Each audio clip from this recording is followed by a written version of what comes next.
On a cold morning in December 1935, a maid named Mary Whitehead made a horrifying discovery in the garage of a Pacific Palisades home in Los Angeles, California. As she opened the heavy doors and approached the already idling 1934 Lincoln Phaeton convertible, she saw her employer, Thelma Todd, slumped over the steering wheel. At just 29 years old, one of the most famous actresses in 1930s Hollywood was dead. It's one of Hollywood's greatest unsolved mysteries. But the strange circumstances surrounding Todd's untimely death share a link with a ghost ship found floating in the South Pacific 20 years later.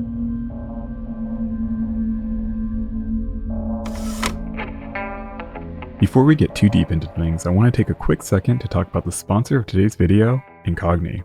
Mysteries from the past might be intriguing, but the whereabouts of your private information are something you might not want to leave to the unknown. While we used to be able to control what we share about ourselves and who we share it with, these days it feels impossible to keep your information safe.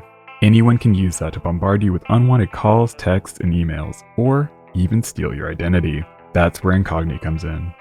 There are hundreds of data brokers that aggregate your personal information, potentially including your name, login credentials, location history, online activity, even things like your date of birth, social security number, and other sensitive details.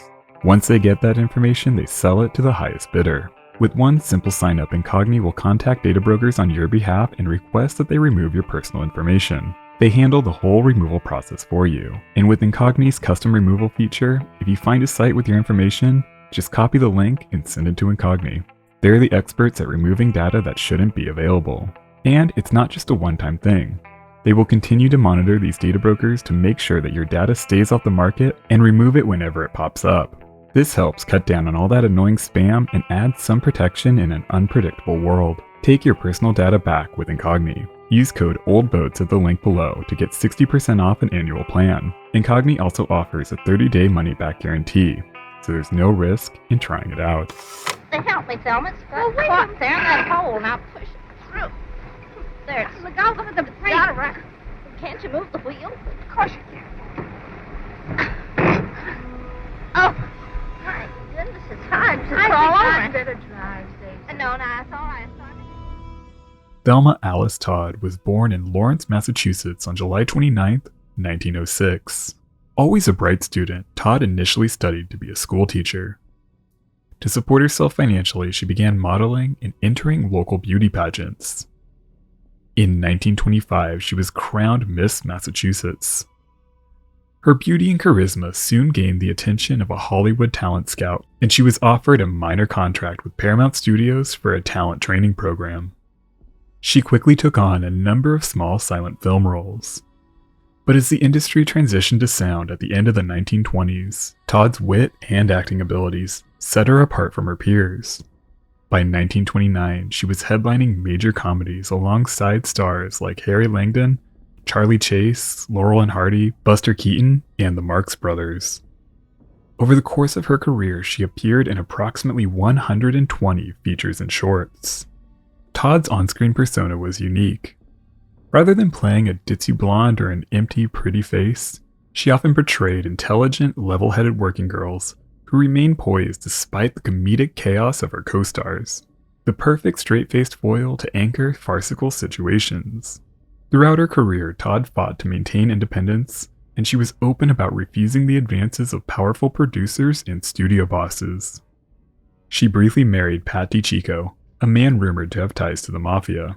Todd filed for divorce in 1934 after DiCicco became abusive. By the early 1930s, Todd was one of the most popular actresses in Hollywood. In 1934, she partnered with producer and director Roland West and his wife Jewel Carmen to open Thelma Todd's Sidewalk Cafe in the Palisades, one of Los Angeles' first celebrity restaurants. Todd and West lived in adjoining apartments on the second floor. On the night of December 14, 1935, Todd attended a party at the Trocadero on the Sunset Strip. Despite a brief, unpleasant run-in with her ex-husband, Todd was said to be in good spirits when she left the party in the early morning hours of December 15th. She was driven home by her chauffeur, Ernest O. Peters, who dropped her off at her apartment at around 4 o'clock in the morning.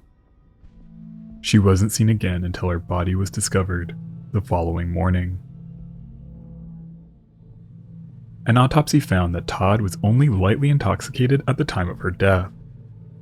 And while her blood work was consistent with carbon monoxide poisoning, her nose was broken and she had 2 broken ribs. Ultimately, her death was ruled an accident. The official story was that Todd had misplaced her keys when she arrived at her home on December 15th. With nowhere else to go, Todd climbed the hill to where she kept her car in the garage of the home owned by Roland West and his wife, Jewel Carmen. She climbed into the car and turned on the heater, not realizing that the running engine would fill the garage with deadly carbon monoxide gas. But few found this explanation believable. Todd was a partier, and she was no stranger to getting locked out of her apartment. In the past, she wasn't afraid to wake up neighbors to get inside. One night, she even broke a window. But she never once made the steep climb up to her car. Her broken nose and ribs don't seem consistent with carbon monoxide poisoning. She was also a car enthusiast and understood the dangers of running a car engine in a closed space. Most confounding, when investigators emptied out her purse, they found the key to her apartment. These inconsistencies led some to believe that Thelma Todd's death was not an accident. While there's no hard evidence to support any of these theories, some have speculated that Todd's ex-husband, or even the mafia, could have been responsible. But the suspect that gets the most attention is Todd's neighbor and former lover, Roland West. Todd's death haunted West throughout his life, and he lamented his responsibility for the accident on his deathbed, though it's unclear exactly what he felt responsible for. Despite a lack of evidence and numerous other potential suspects and explanations, many theorists believe that Roland West murdered Thelma Todd. Some even believe that the murder might have taken place on West's ill-fated yacht, a place the two often met during their affair. The cause of Thelma Todd's death remains a mystery. But that unfortunate ordeal would not be the last, or even the most confounding mystery involving Roland West's yacht, the MV Joyita.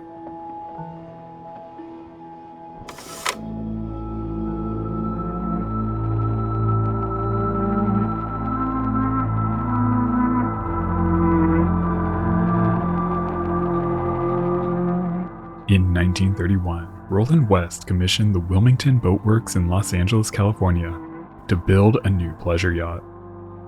Born on February 20th, 1885, West began his career performing in vaudeville shows before quickly moving to writing and directing films. He soon moved to Hollywood, and by the 1920s he began directing feature-length movies including The Monster with Lon Chaney, The Bat, and The Bat Whispers. All were considered a critical and commercial success. By the time he commissioned his new yacht, his career was firmly on the rise.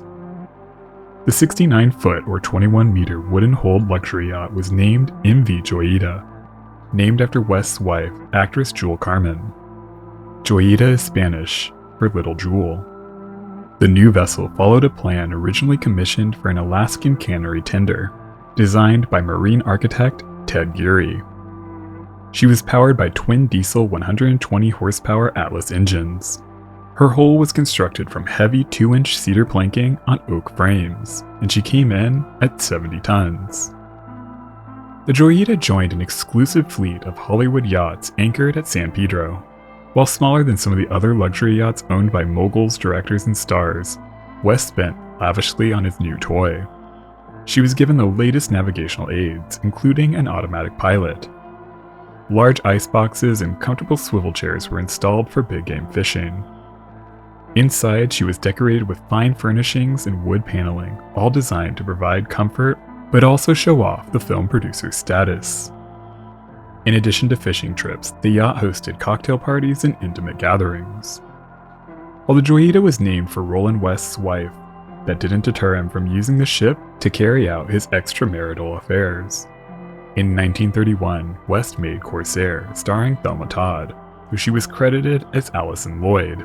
It was basically an open secret that the two were having an affair, and the couple was known to meet on the Joyita. While Todd starred in several more films over the next 4 years, Corsair proved to be West's final project.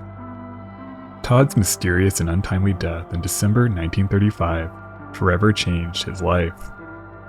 While there was never any evidence suggesting that he was directly involved, rumors swirled the moment news of the tragedy broke. His reputation never recovered, and he lived out the rest of his life in seclusion.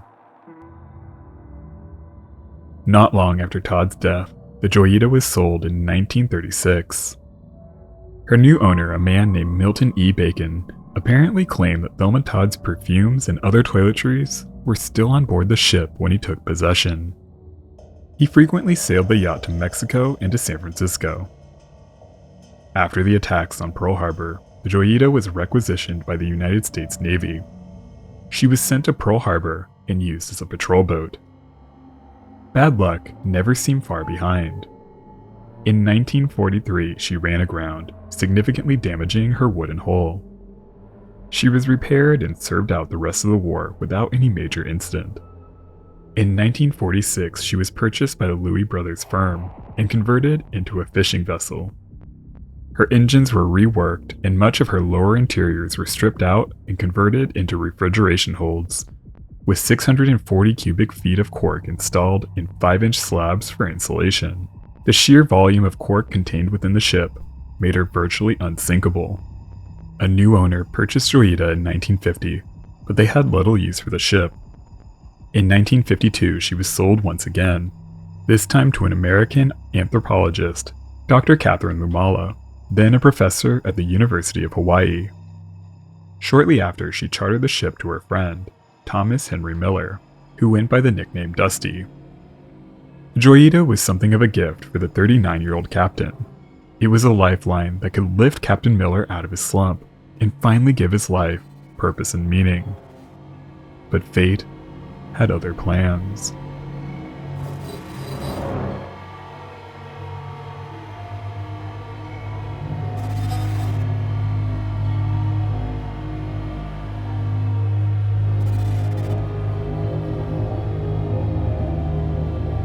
In 1952, Captain Miller's life was at a crossroads. Born in Cardiff, he was brought up in a seafaring family and joined the British Merchant Navy at the age of 14. He served until the outbreak of World War II when he joined the Royal Navy Volunteer Reserve, eventually demobilizing with the rank of lieutenant commander. After the war, Captain Miller never quite found his footing. During his service, he fell in love with the laid-back lifestyle of the islands of the South Pacific, and he intended to stay there and make a life. He spent time on a number of ships and occasionally took shots at his own ventures, but success remained elusive. He was a fine sailor, but he always seemed to be just a little unlucky. He was known to drink heavily on shore, but he apparently never touched a drop while at sea. He always referred to Dr. Lumala as his fiancée, and he told friends that he planned to marry her once his divorce from his previous wife was finalized. When he got the Joyita, he tried his hand at commercial fishing, but this too was a failure. By 1955, he was racking up serious debt, and he finally turned to Dr. Lumala for help. She advised him to sell the ship, but she had no idea that the vessel had deteriorated rapidly and had incomplete records, which complicated any attempts at a proper sale. The government of Fiji briefly expressed interest, but they balked at the $70,000 price tag Captain Miller insisted on and needed to settle his debts. It was back to the drawing board. But then, Captain Miller met a young New Zealander named Roger Derrick Peerless, who was recently appointed district officer of the Tokula Islands. With a combined land total of just 10 square kilometers or 4 square miles, and a population of just 1,593 in 1955, these remote islands struggled to maintain any reliable transportation services with the outside world. While mostly self-sufficient, the islands still needed occasional food deliveries and especially medical supplies. To solve this problem, Peerless was eager to establish a transport between Tokelau and Samoa 270 miles away. The Joyita seemed like it could be a solution, but the sorry state of the ship presented a problem. Peerless and Miller's proposal to establish a regular charter using the Joyita was rejected. The Joyita ended up spending 5 months laid up in the Apia harbor, while Captain Miller struggled through the darkest moments of his life. Heavily indebted and relying on the generosity of friends for occasional meals, he often went days without eating. The only job he could get was painting chairs and tables at the Returned Servicemen's Association Club for a few shillings. During this time, the situation on Tokelau grew more dire. The island desperately needed medical supplies and other staples. Growing desperate, Peerless approached the shipping firm Coxon & Company, and after some negotiations, he finally convinced them to charter the Joyita for 1 or 2 trips to Tokelau. When Miller learned of the Lifeline, he was overjoyed. He cried out, "This is the happiest day of my life."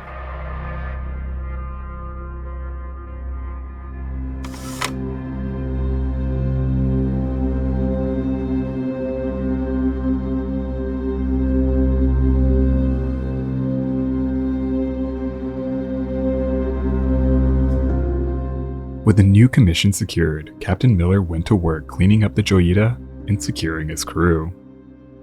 By this point, everyone who lived and worked in Apia knew the Joyita. They were under no illusion. She was a beaten-up old ship that had been modified several times, held together with spit and gum. But everyone liked Captain Miller. 2 former crewmates from the Gilbert Islands, Bosun Tikoka Tawika and engineer Abraham Tanini, signed on to join their old friend. Another old friend, Charles R. Simpson, signed on as first mate. He was the only American on board, a welcome addition since regulations required that the crew include at least 1 U.S. national. They gradually filled out the rest of the 16-man crew. Several of the men recruited lacked experience, but they would have to do. Their contract stipulated that the Joyita needed to carry passengers. They included Roger Derrick Peerless, Dr. Alfred Dennis Parsons, who was headed to the island to perform an amputation, 2 pharmacists, Herbert T. Hodgkinson and Takama Panana. Panana traveled with his wife and 2 adopted children, ages 3 and 11. 2 others, a radio man and a copra dealer, rounded out the 9 passengers. The return voyage would carry a load of copra harvested from the islands. She carried a considerable amount of cargo, including medical supplies, timber, various foodstuffs, and 80 empty 45-gallon oil drums, which would add to her buoyancy. Scheduled to take just 41 to 48 hours, it would not be a long or particularly dangerous trip. The ship would sail to Whakaofo, just 270 nautical miles away. But the ship took on 2,640 gallons of fuel, enough to cover nearly 3,000 miles. She also had enough food and supplies for a much longer voyage. By 11 a.m. on October 2, 1955, Joyita was ready. With so much cargo and 25 people on board, the ship was uncomfortably crowded. By noon, she was underway, but before the ship could even clear the harbor, her port engine gave out, sending up a plume of ominous black smoke. The ship had to drop an anchor to avoid drifting into a nearby reef. Captain Miller and his crew worked desperately to repair the broken engine. Some passengers returned to shore to wait out the delay. The tension was palpable. Miller needed this voyage to go well. He needed this ugly old ship to do its job. Every minute that passed was another moment that an American official could halt the voyage due to safety concerns, or his bosses could pull the plug and find a better equipped ship with a more worthy captain. They worked through the night, desperate to make Miller's one shot at a future come to fruition. Finally, at midnight, word went out to the passengers that the ship was ready. Everyone filed back on board. Apparently, it was decided that they would sail with just the starboard engine. Tired, uncomfortable, and frustrated, the 25 on board settled in, and by 5 a.m. on Monday, October 3rd, the Joyita cleared the harbor and made her way north. Captain Miller, his passengers, and his crew would never be seen again.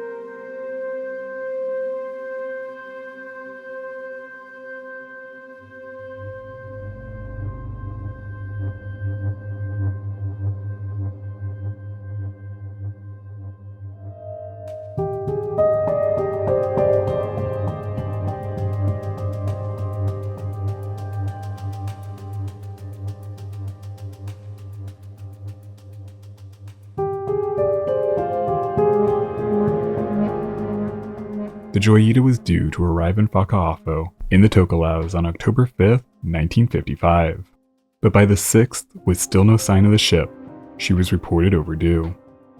A call went out to ships and stations in the area, but no one had seen the missing ship or received any distress call. Within hours of the ship being reported missing, a search and rescue mission was organized. For 6 days, Sunderland flying boats from the Royal New Zealand Air Force scoured nearly 100,000 miles, searching for any sign of the missing ship, but nothing was found. By October 12th, the Joyita was presumed lost. A terrible tragedy for the tight-knit communities of both Apia and Tokelau, but slowly, life on the islands moved forward. But then, on November 10th, 37 days after the Joyita left Samoa, Captain Gerald Douglas on the merchant ship Tuvalu spotted something on the horizon while sailing from Suva to Funafuti, some 600 miles to the west. It was the Joyita, partially submerged and listing heavily to port. They searched the derelict vessel for any signs of her passengers or crew, but there wasn't a soul on board. The state of the phantom ship seemed to raise more questions than it answered. She was towed to Fiji and thoroughly inspected. In addition to her passengers, approximately 4 tons of cargo were missing. Her radio telephone was tuned to the International Marine Distress Channel, but when it was inspected, a break was found in the connection to its aerial, giving the equipment a range of only 2 miles. The port engine was partially disassembled, and the starboard engine was covered by 4 mattresses. There was an auxiliary pump set up in the engine room, but it was not fully connected. There was damage to her bridge and superstructure. A dinghy with an outboard motor, a 16-man life raft, and 2 10-man life rafts were all missing, as were the ship's logbook, sextant, mechanical chronometer, and pretty much every other piece of navigational equipment that wasn't nailed down. The firearm that Miller kept on board was also gone. The lights on board were all switched on, and the clock that was powered by the ship's generator was stopped at 10:25, indicating that whatever happened probably occurred at night. Barnacle growth on the ship's port side indicated that she had been drifting partially submerged for some time. Her fuel levels indicated that she had traveled approximately 243 miles, meaning she probably ran into trouble late in her voyage, only around 50 or so miles away from Tokelau. The most ominous clue was a doctor's bag found on deck, which contained 4 lengths of bloody bandages. Given the state of the ship when she left and the circumstances of her final voyage, it's no surprise that the Joyita encountered problems. But the complete disappearance of everyone on board was baffling. Captain Miller knew his ship well enough to know that with so much cork in her holds, she would be virtually impossible to sink. Even if she began flooding, there would be no reason for the 25 people on board to fully abandon the ship.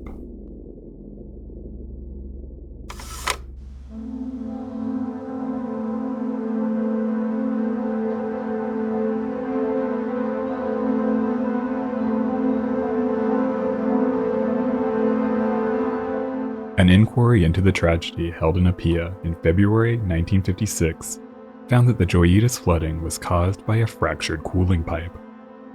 Her bilge pumps were clogged with debris due to years of poor maintenance, making it impossible to pump out the excess water. By the time it began pooling over the engine room floor, it would have been impossible to locate the cause of the leak. It's possible that the mattresses were placed over the starboard engine in a futile attempt to protect it or even stop the flooding, but once it cut out, the generator would have failed, plunging the powerless tiny ship into darkness. Most other ships of her size would have foundered. but the cork in her holds and their cargo of empty oil drums kept the vessel afloat. While the cause of the flooding was easy to solve, the whereabouts of her passengers and crew was left unanswered. The inquiry found that Captain Miller was responsible for setting sail on a poorly maintained ship without adequate safety equipment, including a working radio and life jackets. The Joyita was not even registered to carry passengers. But what exactly happened that night remains a mystery reminiscent of the most infamous ghost ships in history, like the Mary Celeste and the Carol A. Deering. By this point in Captain Miller's life, the Joyita was his only hope. He knew the ship well and mentioned to several friends that it was unsinkable. Leaving her would have felt like leaving a piece of himself. For any captain, abandoning ship in the middle of the open ocean is a last resort. It's an order one would only make when they were absolutely certain that their ship would sink. He would have been certain of the opposite. It doesn't make any sense emotionally or rationally. Over the years, countless theories have attempted to explain what happened that night on the Joyita. The most popular theory is that something happened to Captain Miller that left him incapacitated.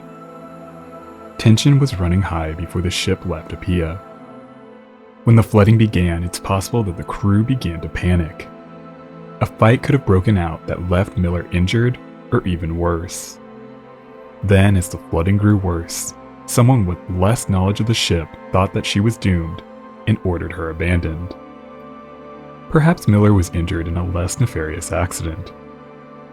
Some speculate that due to his debts, Miller attempted some kind of insurance fraud, but this makes almost no sense given the Joyita's promise to solve his financial problems if he was able to complete just a few charters. Despite the tragedy, the Joyita was easily salvageable.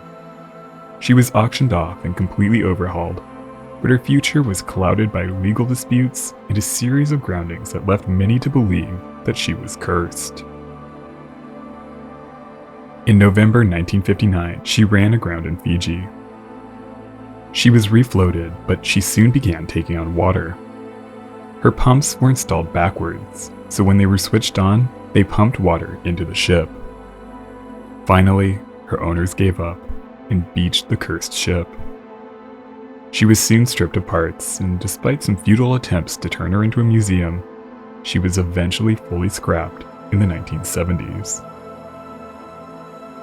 From the moment Joyita set sail, she was mired by mystery and tragedy. From Thelma Todd's untimely death to the shattered dreams of Captain Miller and the disappearance of his passengers and crew, that one tiny ship seemed to contain all the darkness and despair the world could muster. An unceasing uncertainty walled up in her cedar planks. A reminder that no matter how hard we try to unravel them, the dark unknowns of the world will always have the upper hand.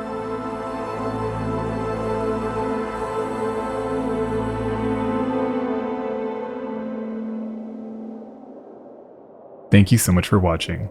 If you enjoyed this one, support the channel with a like, comment, and subscribe if you haven't already. Thank you again to Incogni for sponsoring this video. Check them out using the link below. I'd like to give a special shout out to my supporters on Patreon and my channel members. Their support helps keep the channel afloat. Alright crew, that's all I've got. Until the next one, be nice to people.